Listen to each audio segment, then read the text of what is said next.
Hello and welcome to the Monty Hall problem with me, Ron Clark. Imagine you are on a game show. The game show host shows you 3 doors. Behind one of the doors is the star prize, a car. Behind the other 2 doors are booby prizes, 2 goats. You have no way of knowing which door conceals which item, and whichever door you pick, you'll receive the prize behind it. You are asked to pick a door.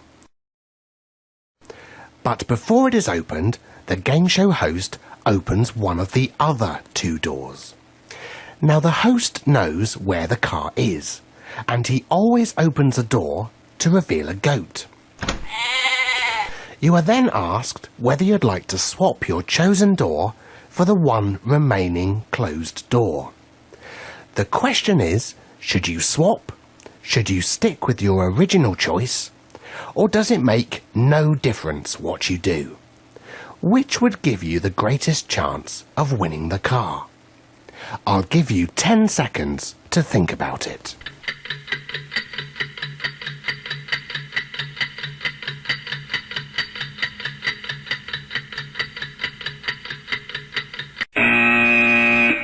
So, what do you think? Now, most people will say that it makes no difference whether you swap or not.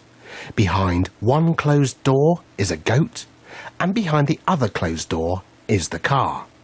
Therefore, the chances of choosing the car are 50-50, so it makes no difference whether you swap or not.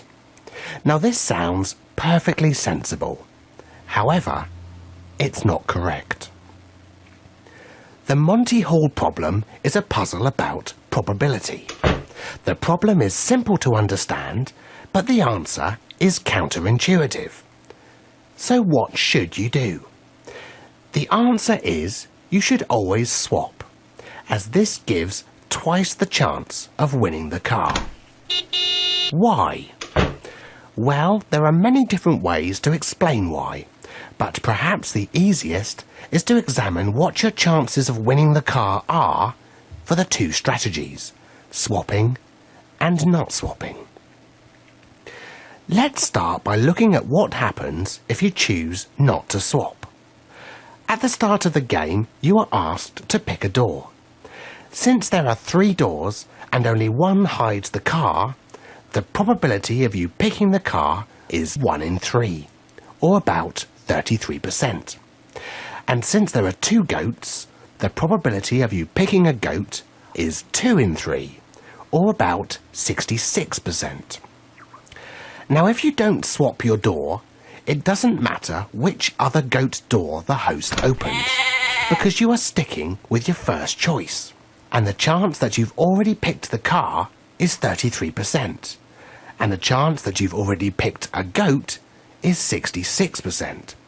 So by not swapping, you have a 33% chance of winning the car and a 66% chance of winning a goat. Now, let's look at the consequences of swapping. Let's consider what happens if, by luck, you pick the car first time, a 33% chance. It's obvious that if you pick the car on your first go and then swap, you are going to end up with a goat. So if you swap, you're going to win a goat at least 33% of the time. What about if you pick a goat first time? Well, here is the crux of the problem. This time, there is only one goat the host can reveal. The host opens the only other goat door, and then you swap to the remaining closed door, the car. In fact, every time you pick a goat door first time and then swap, you will win the car. And the chances of you picking a goat first time are 66%. So by swapping, you have a 33% chance of winning a goat by picking the car first time, and a 66% chance of winning the car by picking a goat first time. So, you should always swap to the remaining door. Why? Because if you do, you'll have a 66% chance of winning the car, and only a 33% chance if you don't. And that is double the chance. I hope this explanation makes sense, and that you can see the truth behind the Monty Hall problem. The only remaining question is, do you actually want to win a car? Or would you rather win a goat?